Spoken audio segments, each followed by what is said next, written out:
Livro do profeta Daniel, capítulo 10. A palavra do nosso Deus assim nos diz: No terceiro ano de Ciro, rei da Pérsia, foi revelada uma palavra a Daniel, cujo nome é Beltesazar. A palavra era verdadeira e envolvia grande conflito. Ele entendeu a palavra e teve a inteligência da visão. Naqueles dias, eu, Daniel, pranteei durante 3 semanas.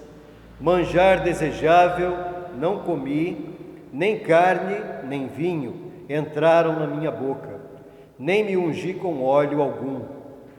Até que passaram as 3 semanas inteiras. No dia 24 do primeiro mês, estando eu à borda do grande rio Tigre, levantei os olhos e olhei, e eis um homem vestido de linho, cujos ombros estavam cingidos de ouro puro de Ufaz. O seu corpo era como berilo, o seu rosto como um relâmpago, e os seus olhos como tochas de fogo. Os seus braços e os seus pés brilhavam como bronze polido, e a voz das suas palavras era como o estrondo de muita gente. Só eu, Daniel, tive aquela visão, os homens que estavam comigo nada viram. Não obstante, caiu sobre eles grande temor, e fugiram e se esconderam. Fiquei, pois, eu só, e contemplei esta grande visão, e não restou força em mim. O meu rosto mudou de cor, e se desfigurou, e não retive força alguma.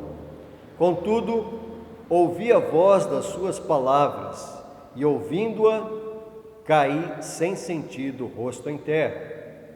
Eis que certa mão me tocou, sacudiu-me e me pôs sobre os meus joelhos e as palmas das minhas mãos.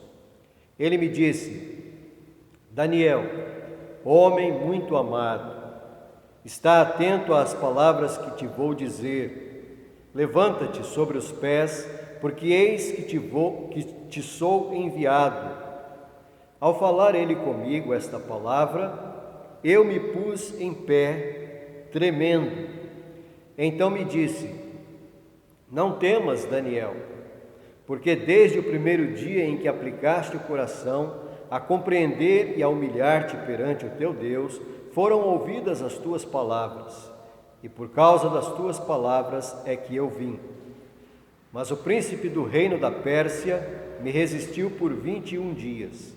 Porém, Miguel, um dos primeiros príncipes, veio para ajudar-me, e eu obtive vitória sobre os reis da Pérsia. Agora vim para fazer-te entender o que há de suceder ao teu povo nos últimos dias, porque a visão se refere a dias ainda distantes. Ao falar ele comigo estas palavras, dirigi o olhar para a terra e calei. E eis que uma como semelhança dos filhos dos homens me tocou os lábios. Então passei a falar e disse àquele que estava diante de mim: Meu Senhor, por causa da visão me sobrevieram dores e não me ficou força alguma. Como, pois, pode o servo do meu servo falar com o meu Senhor? Porque quanto a mim não me resta já força alguma, nem fôlego ficou em mim. Então me tornou a tocar aquele semelhante a um homem e me fortaleceu, e disse: Não temas, homem muito amado, paz seja contigo, sê forte, sê forte. Ao falar ele comigo, fiquei fortalecido e disse: Fala, meu Senhor, pois me fortaleceste. E ele disse: Sabes por que vim a ti? Eu tornarei a pelejar contra o príncipe dos persas, e, saindo eu, eis que virá o príncipe da Grécia. Mas eu te declararei o que está expresso na Escritura da verdade. E ninguém há que esteja ao meu lado contra aqueles, a não ser Miguel, vosso príncipe. Senhor, nós queremos pedir a Tua bênção nesta hora, para este tempo de estudo da Tua Palavra. Confiamos em Ti, ó Deus, e rendemos graças porque nós temos a alegria de poder ouvir a Tua voz através da Tua Palavra. Oramos assim no nome de Cristo Jesus, o nosso Salvador. Amém.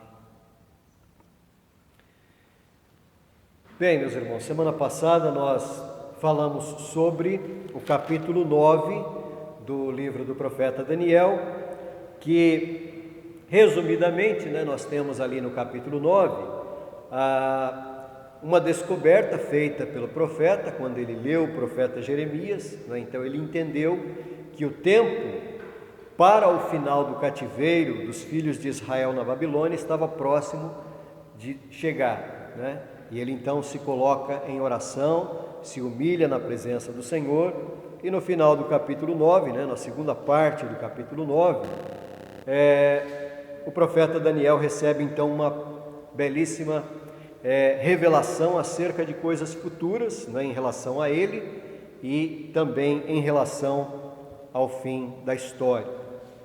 E aqui nós chegamos no capítulo 10, que é o capítulo que é o início do fim do livro. Os capítulos anteriores do livro de Daniel, eles são capítulos que são unidades, então cada capítulo começa e encerra o seu assunto. Mas aqui, a partir do 10, nós temos até o capítulo 12, um grupo de 3 capítulos que tratam então do mesmo assunto. Então no capítulo 10, nós temos a introdução da visão que Daniel terá, e os capítulos 11 e 12 vem o detalhamento dessa visão que ele vai receber da parte do Senhor. E aqui no capítulo 10 do profeta Daniel, nós somos então informados sobre as circunstâncias em que a última visão é apresentada então ao profeta Daniel. E é isso que nós vamos olhar basicamente nesse capítulo, as circunstâncias dessa visão e as lições dessa visão, ou pelo menos dessa introdução da visão, que está aqui no capítulo 10. O capítulo 10 ainda não é propriamente a visão, mas é uma introdução à visão que ele tem nos capítulos 11 e 12. Bom, quais são as circunstâncias dessa visão?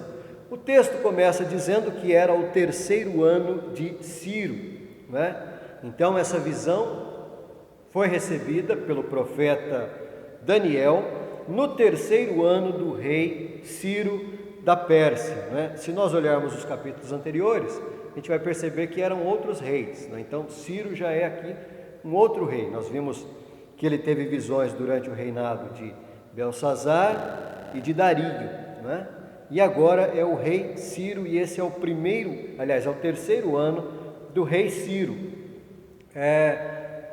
Ou seja, o começo do retorno já está em andamento, porque conforme a gente leu em Crônicas, no 2º livro das Crônicas, nós já temos ali a indicação de que o rei Ciro, no 1º ano, já fez um decreto dizendo que os judeus podiam voltar, e aqui está no 3º ano, então já tem 3 anos que Ciro assumiu o reinado, e desde o 1º ano ele já fez um decreto. Então os judeus vão voltando em grupos, eles não voltam todos de uma vez. Então por isso que aqui no 3º ano, Daniel ainda está na Babilônia, não só por isso, mas porque Deus também tinha trabalho para o profeta ainda ali na Babilônia, que agora é Pérsia, A Pérsia tomou os territórios da Babilônia, então agora nós temos o Império Persa, E o profeta Daniel, nesse contexto aqui, ele já é um ancião, Como a gente já viu no estudo anterior, passaram-se aqui já mais de 60 anos, desde a vinda dos judeus,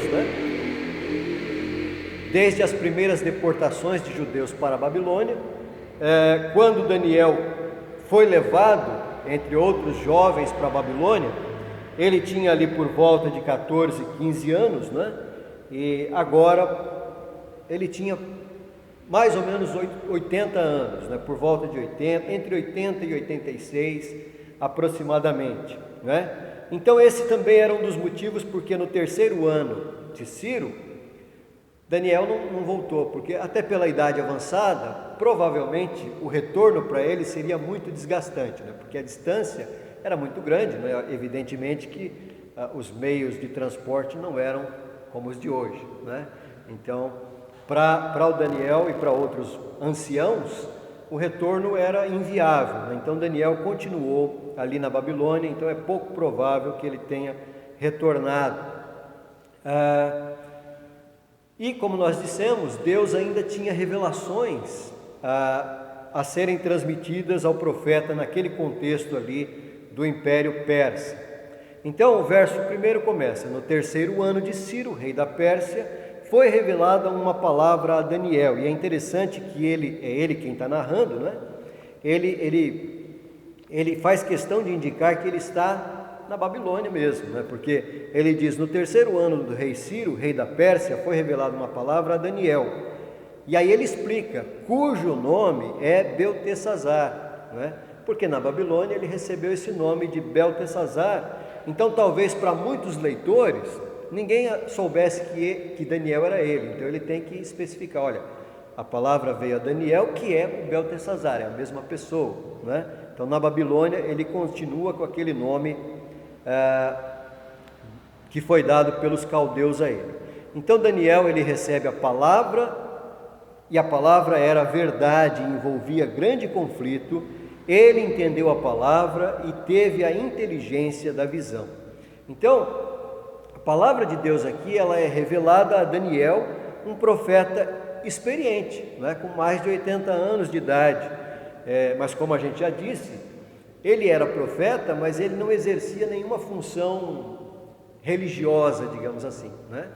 Ele era uma pessoa que trabalhava na burocracia do império, né? Ele era um governante, né? Ele havia recebido ali cargos de administração, mas é profeta de Deus, experiente. Agora veja o que diz os versos 2 e 3. Naqueles dias, eu, Daniel, pranteei durante 3 semanas, manjar desejável não comi, nem carne, nem vinho entraram na minha boca, nem me ungi com óleo algum, até que passaram as 3 semanas inteiras.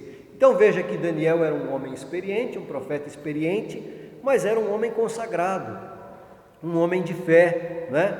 Alguém que teve a oportunidade de presenciar a ascensão de vários imperadores, né? Por causa da sua inteligência, a inteligência que ele recebeu da parte de Deus, ele exerceu vários cargos importantes na administração dos reis da Babilônia e da Pérsia. Então ele era alguém bem-sucedido, né? Ele era uma pessoa, poderíamos dizer, realizada, né, na sua vida, e não só no sentido material, mas também espiritual, né? Porque em toda a história de Daniel fica evidente que ele tinha um comportamento íntegro, né, diante de Deus e dos homens desde a sua mocidade. E apesar de toda essa experiência, de toda a qualificação, Daniel sabia que experiência, qualificação, enfim, seja lá o que for, o fato de ser profeta e receber revelação diretamente da parte de Deus, Daniel não se acomodava na vida espiritual dele, né? Por isso é que ele cultivava com zelo uma vida de prática devocional. Então nós vemos aqui que ele, com mais de 80 anos de idade, a palavra de Deus diz que Daniel esteve 3 semanas fazendo o quê? Orando e jejuando, né? Ou seja, ele abriu mão de comer o alimento, né, bom, né, um alimento certamente muito bom que ele tinha, beber certamente bom vinho. Ele não se ungiu com óleo, diz o texto, né, e na cultura do Oriente, o óleo, entre outras coisas, a unção com óleo, ela tinha o objetivo de refrescar, né, era algo refrescante. Então ele abriu mão de uma série de confortos aqui, né, alimento e o uso do óleo aqui para se refrescar. Por que que Daniel fez isso? Por que que um homem experiente, tão distinto, precisou ficar 3 semanas pranteando? Ele diz que ele pranteou, ou seja, ele chorou, né, se humilhando diante de Deus em oração e em jejum. Embora o texto não indique explicitamente aqui, os motivos dessa profunda e sincera humilhação de Daniel, o contexto histórico nos leva a entender o porquê. Daniel passou toda a sua vida orando, então isso já era parte da vida dele. A gente já sabe que Daniel era um homem de oração, e ele orava e certamente ele aguardava justamente esse momento que chegou, que era o fim do juízo de Deus por meio desse cativeiro na Babilônia. E quando Deus, na sua misericórdia, concedeu a oportunidade para isso acontecer e ele poder ver isso acontecer, quer dizer, olha, o juízo de Deus que duraria 70 anos, eu estou tendo a oportunidade de ver Deus cumprindo a sua palavra, e eu estou vendo os meus conterrâneos voltando para casa. Então, o que é que deixou Daniel assim, apreensivo, chorando e orando? O que deixou o profeta assim foi que esse entusiasmo dele pelo cumprimento da palavra de Deus não estava presente nas outras pessoas, não houve esse mesmo interesse de, olha, poxa, vamos voltar para casa, vamos voltar para Jerusalém, vamos reconstruir o nosso templo, Então nem todos ficaram assim, olha, que bom, muitos já estavam acomodados com a vida ali, na Babilônia. E além disso, ele sabia, porque já estamos aqui há 3 anos, do começo do retorno, ele recebeu notícias também de que as coisas lá em Jerusalém não estavam bem, porque a obra para ser feita lá era muito grande, tudo estava em ruínas, a cidade estava em ruínas, não tinha mais o templo, o povo não tinha recursos, então aquele retorno não era uma coisa assim, puxa, que bom, vamos retornar e vai tudo bem.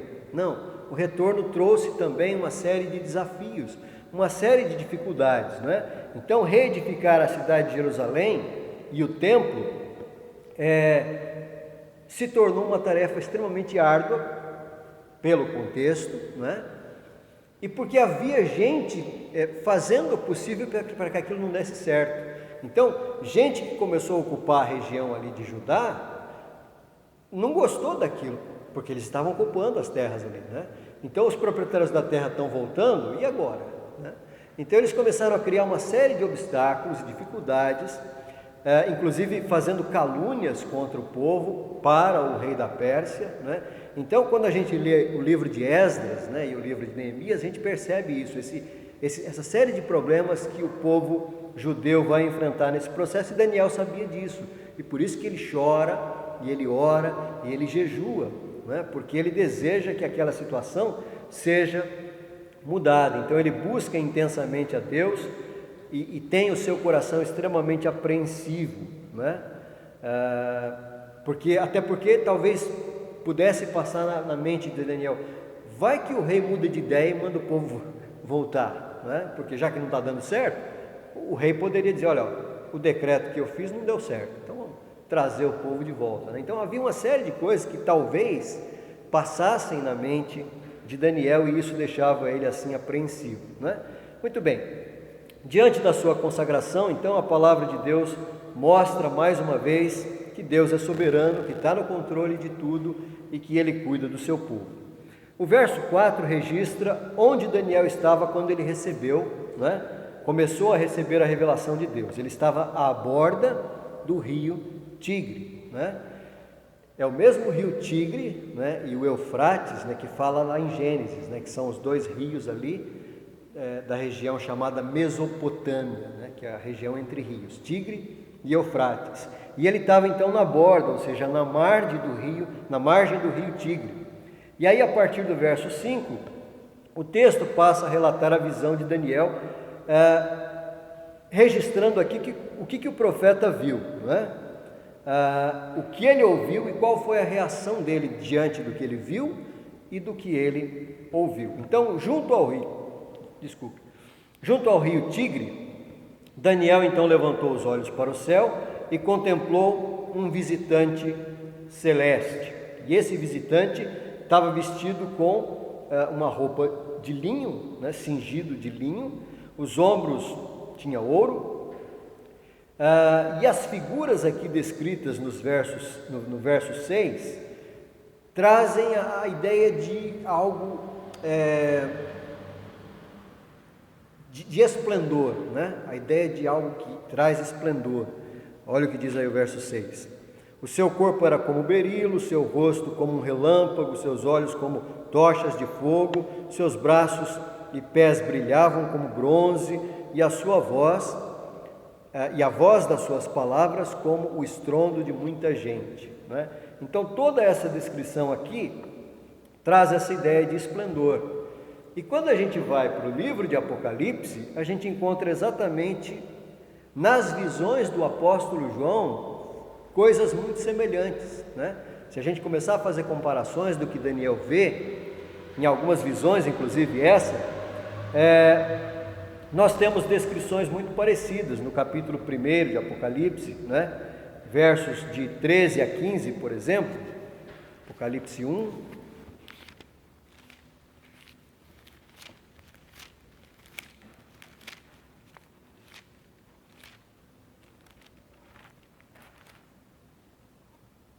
Apocalipse 1, de 13 a 15. E no meio dos candeeiros, um semelhante a filho do homem, com vestes talares, cingindo a altura do peito com uma cinta de ouro. Sua cabeça e cabelos eram brancos como alva lã, como a neve, os olhos como chama de fogo, os pés semelhante ao bronze polido, como que refinado numa fornalha, a voz como de muitas águas, né? Então, quando a gente vai fazendo comparações, a gente percebe que as visões de Daniel e às vezes as de Ezequiel também tem muito paralelo com o livro de Apocalipse. Por quê? Porque os profetas estão contemplando a mesma coisa, que é a glória de Deus, né? É a manifestação da glória de Deus, né? Então é uma visão profética aqui do profeta Daniel, né? E a linguagem também, as figuras presentes na visão do apóstolo João e de Daniel são também assim, com muitas semelhanças. É sempre bom lembrar que as visões não são descrições objetivas, né?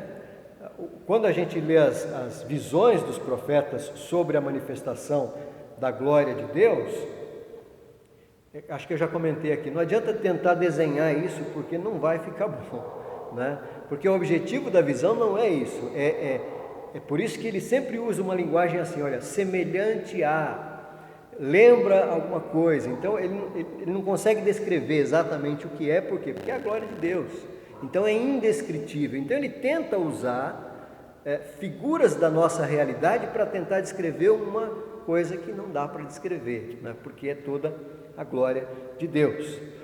Mas o fato é que o que nós temos aqui provavelmente é o quê?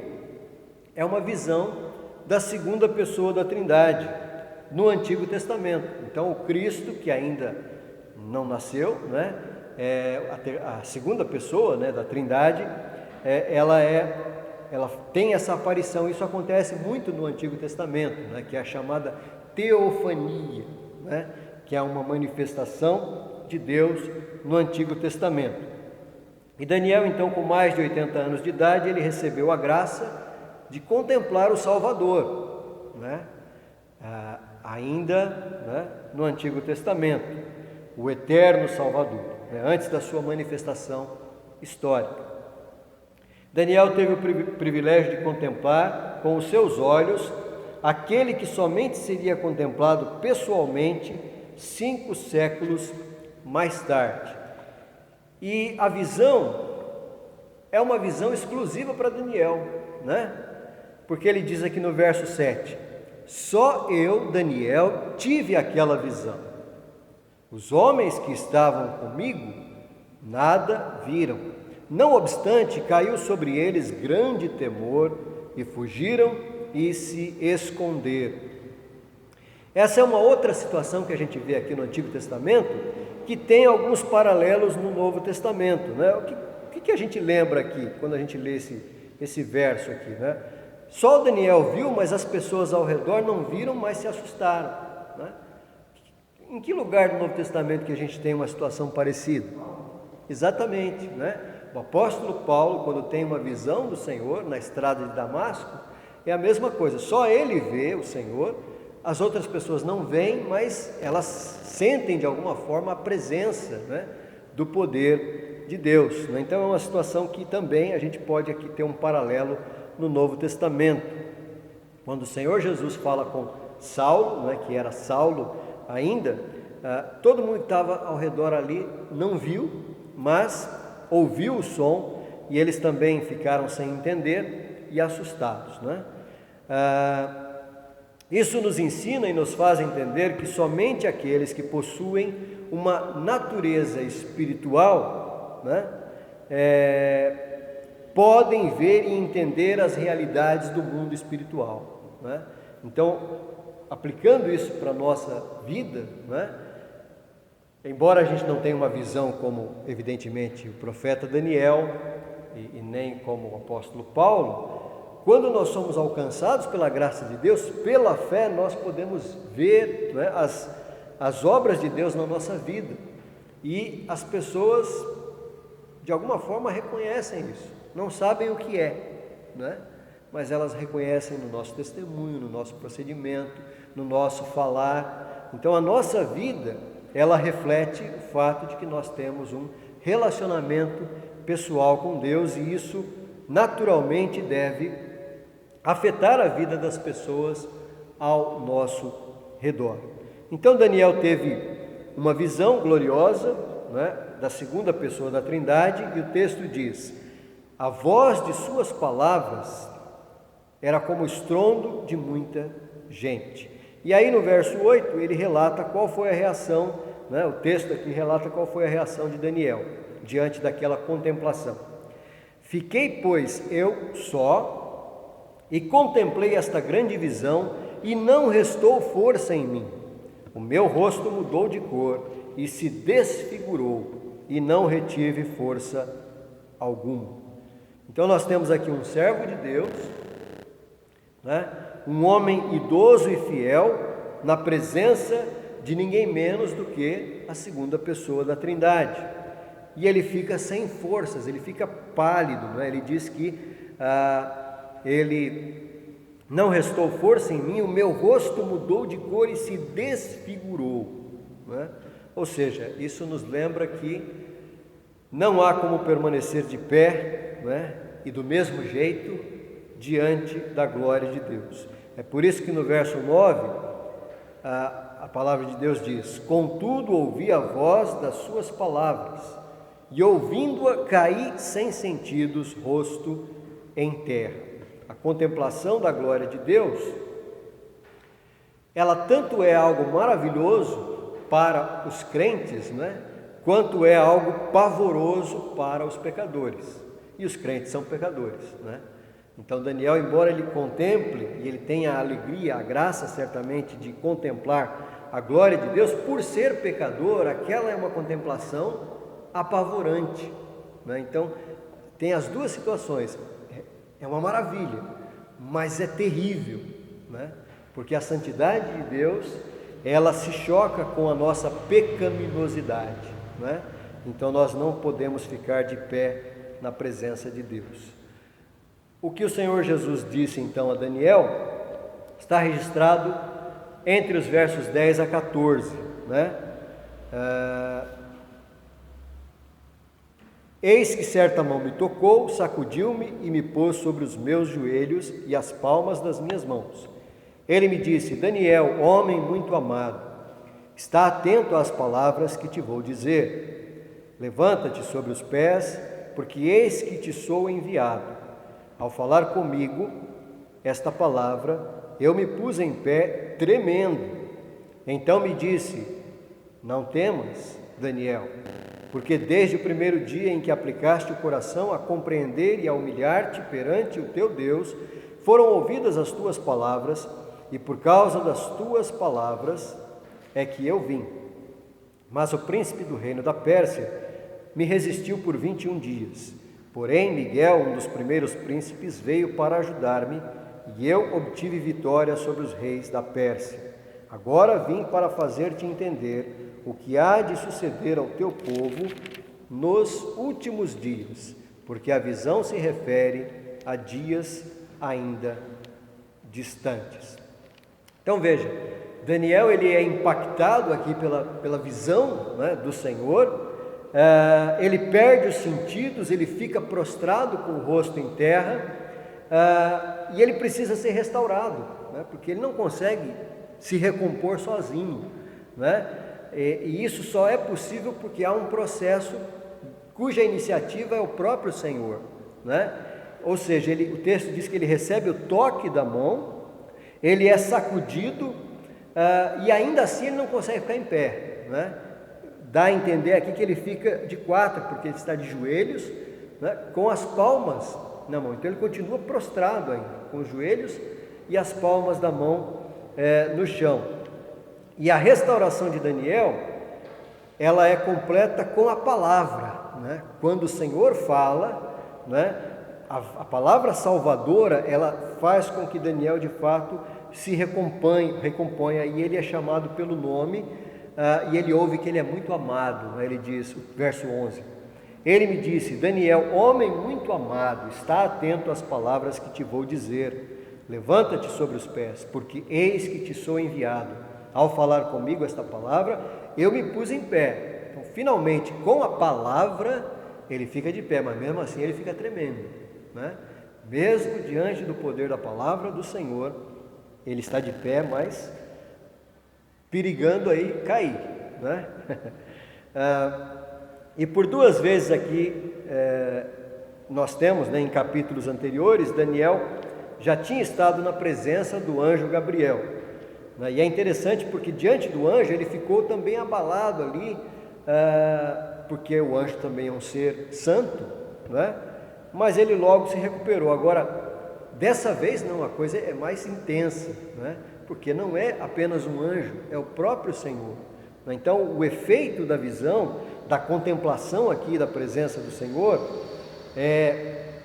causa, né, uma situação desconfortável, né, fisicamente inclusive, né, para o profeta Daniel. Então é uma experiência muito intensa, porque aqui nós temos a presença do Filho de Deus, que é muito mais gloriosa do que o anjo Gabriel. Verso 12: Então me disse: Não temas, Daniel, porque desde o primeiro dia em que aplicaste o coração a compreender e a humilhar-te perante o teu Deus, foram ouvidas as tuas palavras, e por causa das tuas palavras é que eu vim.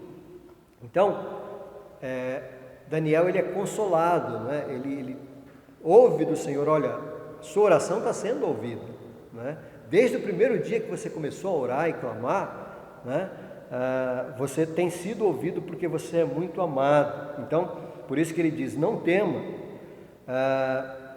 porque desde que ele se colocou a orar, né, e aqui o texto diz que ele estava há 3 semanas nisso. 3 semanas ele estava jejuando, chorando e orando, né? Mas ele recebe esse consolo: olha, Daniel, essas 3 semanas não foram inúteis, né? Porque a sua oração foi ouvida. Esta é a razão para a presença do visitante, com o rosto como relâmpago, olhos como tochas de fogo, né? Ou seja, é a resposta das orações de Daniel que havia chegado, né? O verso 13 então apresenta aqui uma declaração muito interessante. Diz assim: Mas o príncipe do reino da Pérsia me resistiu por 21 dias. Porém, Miguel, um dos primeiros príncipes, veio para ajudar-me, e eu obtive vitória sobre os reis da Pérsia. Quem é que poderia resistir ao Senhor, né? E impedir o Senhor de atender às orações de Daniel, né? Então ele está explicando: olha, eu demorei porque eu tive um probleminha, né, com o príncipe da Pérsia, né? Quem seria esse príncipe da Pérsia? Será que era o Ciro? né? Não era o príncipe da Pérsia literalmente, né? Não era o rei Ciro, evidentemente. O príncipe da Pérsia aqui é uma referência a algum espírito sobrenatural, né? Algum espírito sobrenatural, né? Do inimigo, evidentemente, um demônio, né? Ou talvez um conjunto de demônios. E o texto nos dá a entender aqui que houve uma batalha entre o Senhor, e o Senhor teve a ajuda de Miguel, né? Que é aqui chamado o primeiro anjo, ele é um arcanjo, né? Então Miguel veio para ajudar o Senhor nessas investidas desse príncipe da Pérsia, que pode ser um demônio ou um grupo de demônios que vinha o quê? Justamente para dificultar. Está relacionado com o quê? Com a volta dos judeus. Os judeus estão voltando, né?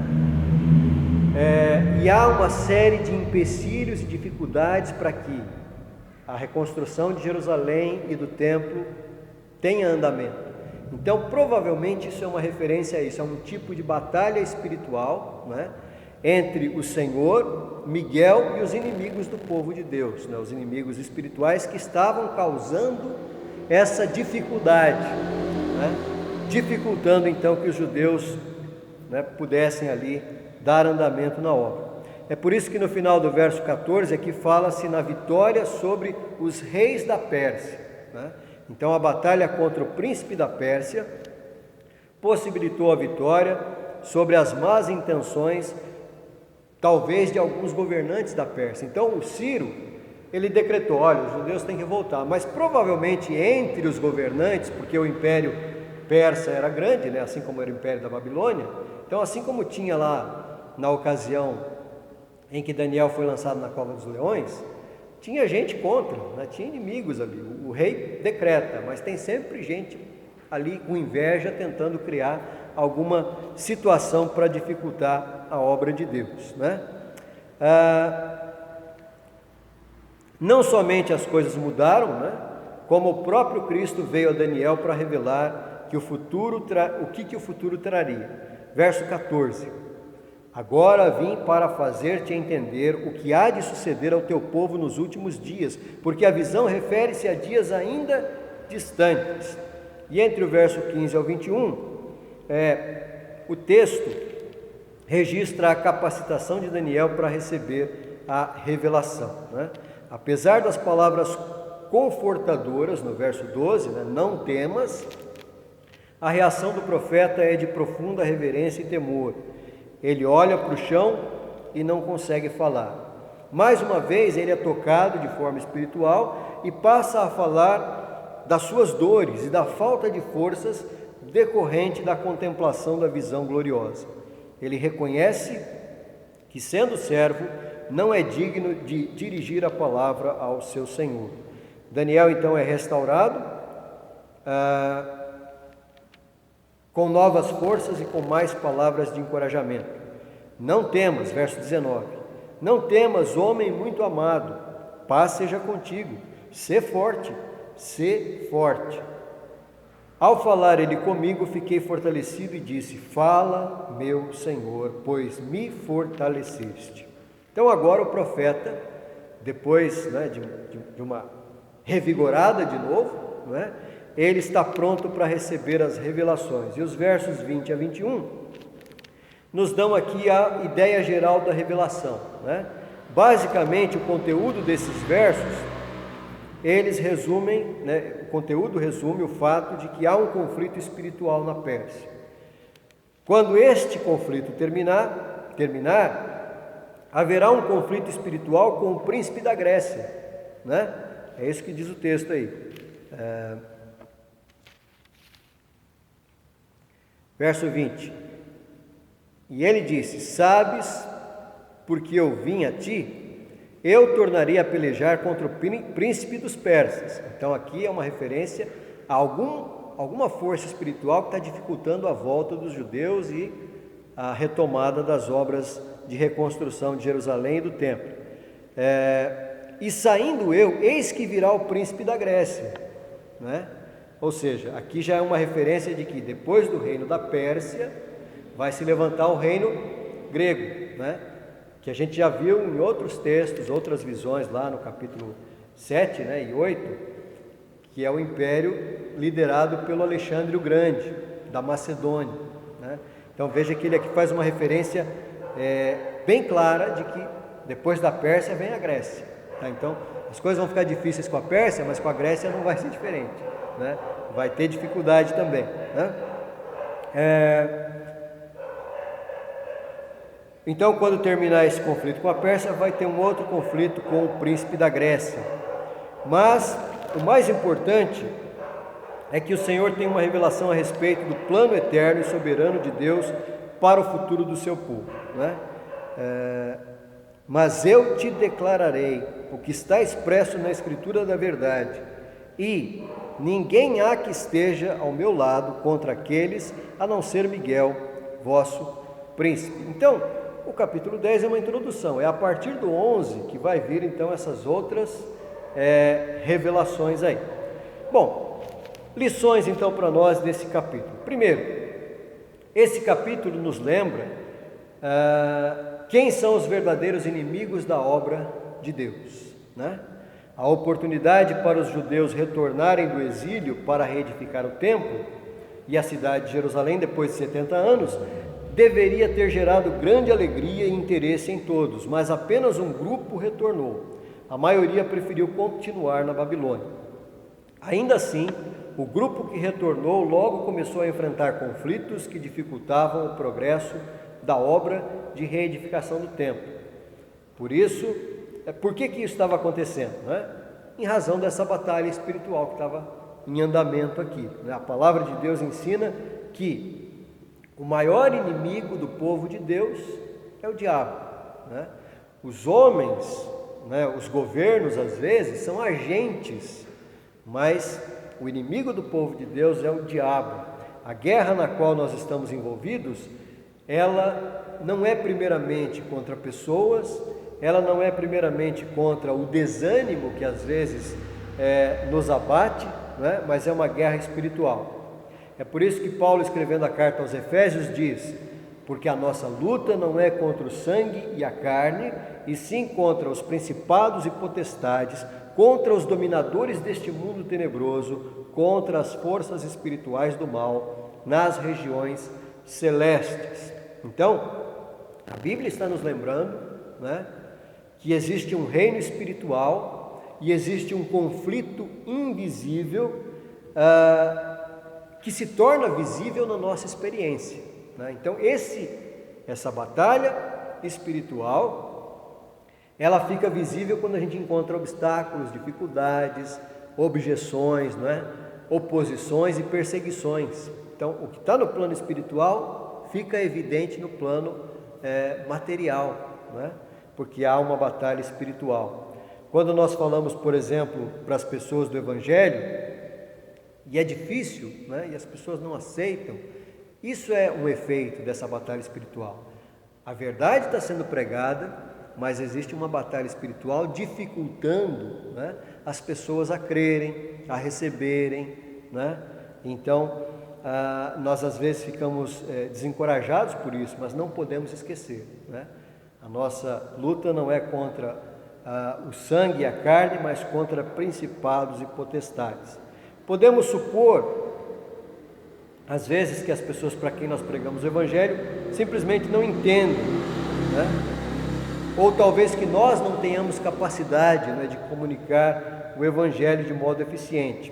Mas, de acordo com a Bíblia, a razão pela qual as pessoas não creem no Evangelho é o Deus deste século cegou o entendimento dos incrédulos para que lhes não resplandeça a luz do Evangelho, da glória de Cristo, o qual é a imagem de Deus. Então o diabo e as suas hostes são os verdadeiros inimigos da obra de Deus. Então essa é a primeira lição, né? O povo aqui estava voltando para recomeçar uma obra de Deus e estava havendo oposição espiritual se refletindo na vida material, certo? Segunda lição que nós temos aqui, neste capítulo, é que se nós estamos numa guerra espiritual, nós precisamos de armas apropriadas para enfrentar esse conflito, né? O conflito espiritual requer primeiramente, que recorramos à oração, né? É isso que Daniel fez. Ele viu que, olha, nem todo mundo quer voltar e o povo que está voltando está tendo dificuldade. O que ele fez? 3 semanas de oração, jejum e pranto, né? Então, essa é a arma espiritual para a batalha espiritual, né? Nos dias atuais, às vezes nós vemos pessoas cada vez mais autossuficientes. As igrejas verdadeiras que pregam fielmente a palavra de Deus estão ficando vazias porque muitos crentes estão ficando convencidos de que não precisam se submeter a uma vida de devoção e disciplina diante de Deus. Muitos desejam as bênçãos de Deus, mas não conseguem caminhar sob a direção de Deus. Voltando às palavras do apóstolo Paulo na carta aos Efésios, a Bíblia nos diz: revesti-vos de toda a armadura de Deus, para poderdes ficar firmes contra as ciladas do diabo. Portanto, tomai toda a armadura de Deus, para que possais resistir no dia mau, e depois de terdes vencido tudo, permanecer inabaláveis.